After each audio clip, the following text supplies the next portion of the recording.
I now move that Senate Substitute Number 2 for Senate Bill 39 be third read and finally passed. The Missouri Senate passed a pair of bills Thursday that would restrict gender-affirming health care for minors, along with banning transgender athletes from participating in women's sports. Senate Bill 49 prevents children under the age of 18 from receiving gender-affirming health care, such as puberty blockers or hormone treatment, while also permanently banning transition-related surgeries for minors. Mr. President, the whole point of this initiative, this measure, is to protect the most innocent, the most vulnerable among us.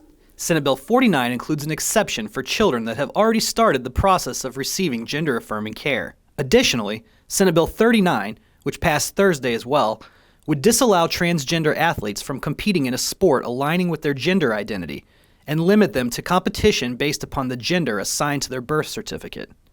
This ban would be enforced in sports up through the collegiate level, including private and charter schools as well. I'd like to take a moment to explain the reasoning behind these policies.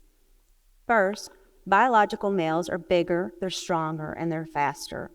The majority of women simply cannot compete. Years of competing against biological males will wipe out female sports as we know it. We must protect the gains that women have made in the last 50 years.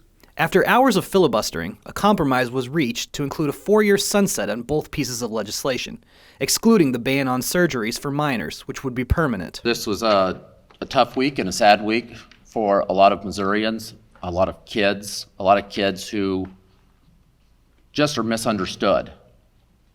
Kids that my colleagues don't know who they are, don't know what their life is like, don't know what their medical issues are, don't know what the process of fixing those are, yet they banned as much as they could. Senate Bills 39 and 49 are now headed to the Missouri House of Representatives for their similar consideration.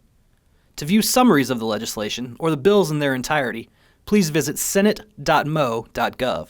Reporting from the state capitol, I'm John Pattison.